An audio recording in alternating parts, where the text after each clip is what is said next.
The air above Kepler Station smelled like copper and burnt circuitry the morning the Varrock came back. Detective Ren Harlow was 3 hours into a cold cup of coffee and a 12-hour shift when the proximity alerts started screaming. He didn't move right away. He'd learned, over 11 years working the outer corridor precincts, that proximity alerts scream about a lot of things. Debris clouds, rogue cargo drones, the occasional pod jumper trying to skip past customs with black market organ paste. They don't usually scream about Varrock warships.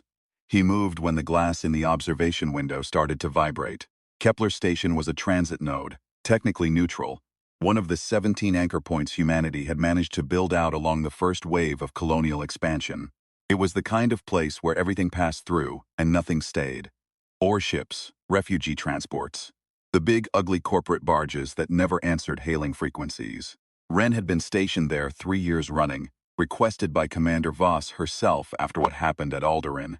He hadn't asked to go back to Field Command. She hadn't asked him either. He stood at the observation window for a long moment, watching the dark. The Varrock ship was enormous. Not as enormous as the ones from the First War, but enormous enough. It resolved out of fold space the way they always did, like a bruise spreading across the skin of the sky. No lights on the hull, no hail, just mass and the suggestion of scale that made the human brain want to look away. His hand went to his hip. Habit. The sidearm was there, a short-barreled thing that had never once made him feel safe. What else he carried, most of his colleagues didn't ask about. It was slung across his back under the duty jacket, wrapped in a non-ferrous sheath that kept the station's metal detectors quiet. An antique technically. His grandmother had given it to him when he'd made detective. She'd brought it with her family when they fled Manara Station during the First War. She said it was older than the war. He believed her. It was a sword, not ceremonial, not decorative. A working blade, 300 years old if it was a day, maintained with the same patience his grandmother had maintained everything, quietly, without drama, and with an attention to consequences that most people never developed. She had been a practitioner of Sorenken, the living sword discipline that had been quietly preserved through 4 generations of his family. She'd trained him before he could read. He'd thought it was beautiful. He'd thought it was tradition. He hadn't understood until Alderaan what it was for. The ship was called the Veth Sonata. He knew that because the Varrock broadcasted on all frequencies, in 17 languages, 12 seconds after it came out of fold. They had a gift for the theatrical. He'd give them that. All station personnel, this is Commander Voss. Her voice came over the intercom dry and flat, the way it always sounded when she was frightened and refusing to be. We are declaring a precautionary alert. All non-essential staff report to interior compartments, security team to the hub. Detective Harlow, I need you on the command floor. He was already walking. The command floor was chaos organized with military discipline. People moving fast, voices clipped. No one running because running was how panic spread. But everyone moving with that particular compressed urgency that looked like calm from a distance and felt like drowning up close. Commander Voss stood at the central display with her arms crossed and her jaw set. She was a small woman who had learned how to take up space. She nodded once when she saw him. They're hailing, she said. What do they want? They haven't said yet. That's not how they open. She looked at the display. You know their protocols better than anyone on this station. He did. He'd spent 18 months studying Varrock communication patterns after Alderaan, in the particular obsessive way that survivors study the thing that almost killed them. He knew that the Varrock opened negotiations the way a surgeon opened a body, methodically, starting at the periphery, cutting toward the center. He knew that their silences meant more than their words. He knew that when a Varrock ship named itself on approach, it was announcing not just its designation but its commanding function. The Veth was a class title. It translated roughly as Instrument of Irreversible Correction. They want something, he said. Something specific. They wouldn't name the ship if they were just here to threaten. What do they want from us that they can't take? He thought about that. Something they can only get if we give it willingly. Voss looked at him. That's not reassuring. No, he agreed. The hail came in on the primary channel 40 seconds later. The Varrock used a translation matrix, the same one they'd used since first contact, imperfect but functional. The voice that came through was not quite a voice. More like a voice-shaped pressure wave. Layered, harmonic in a way the human ear processed as threatening even when the words were neutral. The Varrock said, "We are not here to destroy, we are here to retrieve." Voss looked at her comms officer. He shook his head. No matching query in the database, no missing cargo on manifest. She opened the channel. This is Commander Voss of Kepler Station, operating under Earth Compact Charter. Please identify what you are seeking to retrieve and on what authority. The pause lasted 6 seconds. Among the Varric, 6 seconds was the equivalent of a contemptuous shrug. They said, "The relic, the blade, the thing that was taken from Shael Manara when your people ran." Ren felt the blood leave his face. He didn't move. He was very good at not moving when the world went sideways. Voss turned to look at him. He saw the question in her eyes. The blade was 12 years old to him, older than that in the world. His grandmother had never told him it was Varric in origin. She'd told him it was family. She'd told him the making of it had been the making of their line. She hadn't lied, exactly. She'd omitted the part where the making had happened in the shadow of the First War, when humans had been permitted inside Varric's sacred territory for exactly one purpose: to serve, and to study, and not to touch what they were studying. Someone had touched it. Someone had taken it. He was carrying the consequence across his back. He stepped toward the channel. Voss started to speak. He shook his head. One small, precise movement, and she stopped. He said, "This is Detective Ren Harlow, Earth Compact Outer Corridor Division. I understand what you're looking for. I'd like to discuss terms." Another pause, longer this time. They said, "You have it, not a question." He said, "I'd still like to discuss terms." What the Varric sent next was not a response. It was an insertion. A file, compressed, transmitted through the hailing channel in a format that took the station's translation system 40 seconds to partially decode. When it rendered, it was a record, a lineage document. It traced the blade's custody chain across 307 years, ending not with his grandmother's name, which was not in any Varric database, but with a notation, removed during the Manara evacuation, fate unknown. Ren looked at the document for a long time. He'd grown up holding that blade. He'd learned to be still with it. He'd learned what the Soren Ken said, that a blade does not exist to end things. It exists to interrupt them, to place itself between what is happening and what would have happened otherwise. His grandmother had taught him that the sword was not a weapon in the way his colleagues understood weapons. It was an argument made physical. He said, "What happens to the people on this station if I don't return it?" The Varric said, "We do not threaten, we inform. There are 312 humans on this station. There are 740 Varric in the sector who believe this relic was taken as an act of desecration. We cannot be responsible for how believers respond to unresolved desecration." He said, "That sounds like a threat," they said. "It is a description of physics." Voss pulled him aside, voice low. "Harlow, whatever this is, we have 300 people. I know. Tell me you're not seriously thinking about handing over a sword to an alien warship." He looked at her. "I'm thinking about why they came here specifically. Why now? Why they're talking instead of acting." She waited. "Because they're not sure I have it," he said slowly. "They think I might. The lineage document ends at Manara. They traced the family line as far as they could, and they got to me, and now they're waiting to see if I flinch." "Do you have it?" He reached back, unlatched the jacket clasp at his shoulder, and drew the blade an inch from its sheath. It caught the light the way old steel always did, not with a flash but with a slow revelation, like something deciding whether to be seen. He pushed it back. "Put it in the airlock," Voss said. "Give it to them. End this." "No." Her voice went flat. "That's not a request, Detective. Commander," he said. "I've been where these people are. I've seen what they can do. And I've spent 11 years learning the one thing that gives us any leverage in a room with them." He looked at the viewport, at the dark shape of the Veth Sonata sitting patient as a predator in the middle distance. "They are not afraid of our weapons. They're not afraid of our ships or our numbers. The one thing that shifts Varric calculation is something they don't understand. And they don't understand it because it isn't in their biology." "What isn't?" "Stubbornness," he said. "The specific human kind. The kind that doesn't compute as tactical. The kind that says, I know this is going badly and I'm still not moving." She looked at him for a long time. Then she looked at the viewport. "What do you need?" she said. He took the jacket off. "A channel, direct. And enough time to make it mean something." What happened next lasted 11 minutes, and would be described differently by every person who witnessed it. Ren asked to meet the Varric emissary. Not on the station, neutral space.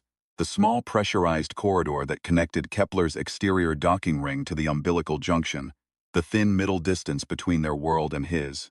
The Varric agreed after 4 minutes of silence, which was either consideration or theatrical effect. He had stopped trying to distinguish between the two. The emissary's name, rendered through the translation matrix, was something like Jinno. He was approximately 2.5 meters tall, encased in the layered bioarmor that Varric wore in human atmospheres, which made them look like they'd been assembled rather than born.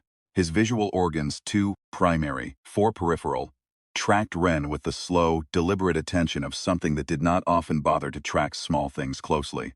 Ren stood in the corridor with the sword on his back and his arms at his sides. He'd left the sidearm on the command floor. Voss had looked at him like he'd announced he was walking into a fire. He had done that before, too. Jinno looked at him for what the translation matrix later clocked as 22 seconds. An eternity in Varric terms, a moment of genuine assessment. Then it said, through the matrix, filtered to a frequency Ren's ears could process without bleeding. "You carry it as though you made it," he said. "My grandmother made me the way this blade made her. I don't know where one ends and the other starts." The Varric emissary was still. The bioarmor had indicators that functioned something like a heartbeat readout, the rate of its pulse oscillation. It slowed. Ren had read enough Varric behavioral research to know that was the equivalent of sitting down. Jinno said, "It is Varric forged. The metal is from Shale Minara's substrate. It was made in a year of agreement, when your kind and mine were not enemies." "I know," Ren said. "I didn't know that when I was young, now I do," the emissary said, "and you still carry it." "Because my grandmother told me what it was for," he said. Not where it was from, what it was for. He let the sentence sit there. He'd learned that from the Varric, actually, the weight of a deliberate silence. Let the thing you just said have its full shape in the room before you cover it with more words. Jinno said, "What did she tell you it was for?" He reached back and drew the sword. In the corridor's low light, it looked like what it was. Something old, something maintained, something that had been chosen and rechosen across generations. The edge was intact. The grip had been rewrapped twice in his lifetime, once by his grandmother's hands, once by his. The balance was not the balance of a weapon designed to end fights quickly. It was the balance of something designed to extend them, to make time, to say not yet to everything that was trying to happen too fast. He said, "She told me it was for the moment when the worst thing was about to happen, and someone had to put themselves between it and everyone else. She called that the practice. Not the fight. The practice." He held it out, horizontal across both palms. "The way you offer something you are not surrendering," he said. "You can have it. But not because I'm afraid of you. Because she would have wanted it to go home." The emissary's pulse rate dropped further. Something changed in the set of its shoulders. Some micro-adjustment in the bioarmor that the Varric research texts described as a posture of reconsideration. Jinno said, "You could have told us you did not have it. We were not certain." "I know," the emissary said. "Then why?" Ren said, "Because lying to a ship called the Instrument of Irreversible Correction seemed like a poor long-term strategy." He held the sword out for another 3 seconds. Then he drew it back slowly, reversed it, and slid it into the sheath. He said, "I'm not giving it to you here. Not in a corridor with 300 people watching a weapons transfer. That's not how this ends. That's how incidents start." Jinno waited, he said. "I want to bring it aboard, not as a surrender, as a return. There's a difference, and I think you know it." The Varric emissary was still for so long that Ren's heartbeat had time to go through 3 full cycles of panic before something that might have been language moved through Jinno's harmonic system. He couldn't parse it directly. It wasn't meant for his ears. It was a communication upward, to the ship, to the commanding structure of the Veth Sonata. He waited. The response came through the matrix. It said almost gently, "We understand the difference." Later, Voss would call him 11 kinds of reckless. She would use the word insubordinate. She would draft and then delete a formal incident report, because the incident, by any objective standard, had resolved without casualties, without property damage, and with a diplomatic outcome that the Earth Compact's Outer Corridor Division would quietly cite in briefings for the next 4 years without ever explaining how it happened. He went aboard the Veth Sada. He carried the sword in both hands. They didn't ask him to put it down. They didn't search him. They walked him through corridors that were dark by human standards and loud by Varric standards. The biothrum of a living ship, an organism as much as a vessel. Walls that moved fractionally with something like breathing. He'd read about Varric ship interiors. The reading hadn't prepared him for the smell, which was ancient and mineral and not unpleasant. More like standing inside a geode than standing inside a vehicle. Jinno brought him to something like a chamber, though the Varric word for it, the Matrix suggested translated better as a rival place. Appropriate, he thought. There were others there. Not soldiers or not only soldiers. The layered bio-armor of the others had different configurations, different densities at the shoulder, different orbital patterns around what passed for the chest cavity. He'd read about Varric keepers. He hadn't expected to see them in person. They said nothing when he entered. They looked at the blade, the way his grandmother had looked at her hands in her final year, with the particular attention of someone accounting for something precious. He walked to the center of the chamber. He went to one knee, not because he was afraid, not because it was required, but because his grandmother had shown him the Sorenken kneeling posture when he was 9 years old and told him that the practice never ends, not even when you're done fighting. You put yourself low to say, I understand what this cost. He held the sword across both palms again, he said. She kept it safe for 60 years. She kept the practice alive for 60 years. I don't know if that matters to you, but it matters to me that you know it. The keepers made a sound that the translation matrix flagged as, we have no correspondence for this. Then it tried again and offered acknowledgement. He left the blade there on the deck of the arrival place, where the Varric keepers could come to it at whatever pace their custom required. He walked back through the bio-thrumming corridors alone. Jinno was waiting at the umbilical junction. The emissary looked at him, all 6 visual organs oriented, which was unusual. He'd read that full visual orientation in a Varric meant something like your full attention is warranted. Jinno said, why did you train with it if you knew you might have to return it? He thought about that. The honest answer, he realized, had been living in him for 11 years without ever fully finding its words. He let it find them now, he said. Because the practice isn't about the blade. It's about what the blade makes you do. It makes you go slow when everything wants to be fast. It makes you stay present when you'd rather be somewhere else. It makes you put yourself between what is and what could be. He paused. You can't take the practice back. Jinno's pulse oscillation did the thing it had done in the corridor, settled. The emissary said, you are a strange kind of person. He said, I've been told. Jinno said, your grandmother, did she know what it was? He said, I think she knew everything about it. I think she kept the practice, because the practice was the only way she knew to honor something she couldn't return. He looked at the dark behind Jinno, the interior dark of the Veth Sonata, vast and humming. I think she would have returned it herself if she'd known how. The emissary was quiet for a while, then it said, if you were not a detective you would make a poor diplomat. He said, why's that? Jinno said, because diplomats do not say the true thing, they say the useful thing. You have said the true thing 3 times now, and each time it has been the only thing that mattered. He said, maybe that's what detectives are for. He went back through the umbilical. The junction door sealed behind him. He stood in the outer docking ring of Kepler Station for a moment, alone, listening to the quiet of the corridor after everything. Then he went to find his cold coffee. The Veth Sonata stayed in sector for another 19 hours. Long enough, Voss told him, to confuse the hell out of every other station and ship in range who'd been tracking it on passive sensors and trying to decide whether to panic. Then it folded. Clean. Gone. The formal report, when it was filed, did not mention the sword. It mentioned an artifact of disputed provenance returned via diplomatic transfer following a period of negotiation.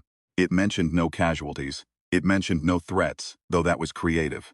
Ren sat with the report in his bunk that night, too tired to sleep. He thought about his grandmother.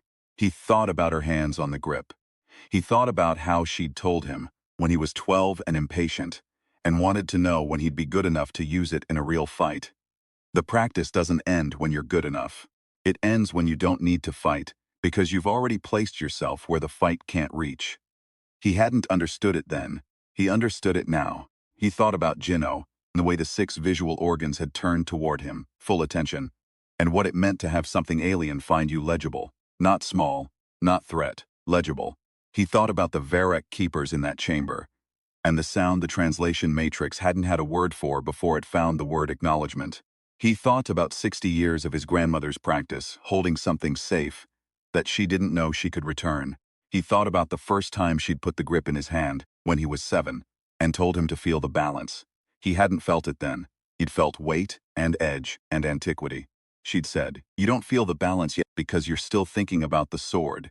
Stop thinking of this and the sword, he'd said. Then, what do I think about? She'd said, think about the space between yourself and the thing you're responsible for. That's where all of it lives. That's what you're practicing. He'd spent 11 years figuring out she meant that about everything. Not just the blade, not just the form, but the whole of being alive in close proximity to things that mattered and things that could go wrong. The space between yourself and the thing you're responsible for. That was the practice. He set the report aside. He pulled the empty sheath out from under his bunk where he'd dropped it. Force of habit, same spot every night, and held it for a moment in both hands. Light. Wrong shape without the blade. Not incomplete exactly, just changed. He set it down. In the morning the sector was quiet, the coffee was fresh. He drank it at the observation window, watching the dark where the Veth Sonata had been, and thought about 11 years and 60 before them, and 307 before that. All the way back to a year of agreement when humans and Varric had been close enough to make something together. He thought, that year probably felt impossible from the outside, the way this one does now. He drank his coffee and watched the dark and thought about all the things that feel impossible and then change. A new alert came in from Voss at 900 hours. Not proximity, not Varric. A cargo dispute in Docking Bay 7, two independent haulers, threatening each other with mag clamps and bad language. He put his cup down. He picked up his jacket. He went to work. He'd spent 6 months after Alderaan, trying to find the right word for what had kept him alive in that place. That specific quality his grandmother had named without naming, the thing he carried, even without the blade. He'd gone through words like courage, like discipline, like stubbornness. None of them had been exactly right. He'd found it eventually in a conversation with a trauma specialist who'd worked the Alderaan aftermath. She'd said, almost in passing, the people who make it through extreme contact events usually have some organizing principle, something they return to when everything else goes out. Not always a belief in survival. Sometimes just she'd paused, a practice. Something they do that means something regardless of whether it's working. That was it. That was the word. Practice. Not because it made perfect. Not because it guaranteed anything. Because the point was not the outcome of any single moment. The point was the thing you built across all the moments. The capacity that accumulated, the muscle memory of choosing to be present and deliberate and honest even when the situation was encouraging you toward panic and deception. He'd spent 11 years building that, and the Varric had looked at it and recognized it, and that was not nothing. That was not a small thing. In a universe where humans were still new and still largely unreadable to the species that had been here longer, being recognized, being legible, being seen as something that operated by principles was, it turned out, the most powerful thing you could be. Not bigger, not louder, not armed with something they couldn't match. Just recognizable as something that means what it does. He took the stairs to Docking Bay 7. He took them at an unhurried pace, the pace his grandmother had called walking with intention. Not slow because you're weak, not fast because you're afraid, but exactly as fast as the situation requires, which is usually slower than you think. The two haulers were yelling when he arrived. He stood in the doorway for a moment, both of them too hot to notice him yet. Then he stepped in. He didn't raise his voice. He didn't reach for anything. He just placed himself between the two of them, in the exact center of the space where all the force was directed, and stood still and let the yelling break around him, the way water breaks around something that isn't going anywhere. They stopped. They looked at him. They were both bigger than him and angrier than him, and he had nothing on his hip and nothing at his back, and nothing but the specific quality of his attention, which was complete. He said, "Tell me what happened." That was always where you started. Not who was right, not what the rule was. What happened? He listened. The space between himself and the thing he was responsible for. That was the practice. That was where all of it lived. He stood in Docking Bay 7 on Kepler Station, which smelled like fuel and metal, and the residual copper tang of a morning that had been, by any reasonable measure, extraordinary. And he listened to two angry humans shout about cargo weights and manifests. And he thought about Jinno's 6 eyes, finding him fully, and his grandmother's hands on the grip and the Varric keepers in their arrival place, and the translation matrix finding the word acknowledgement after a long search. He thought, she kept the practice alive for 60 years without knowing why.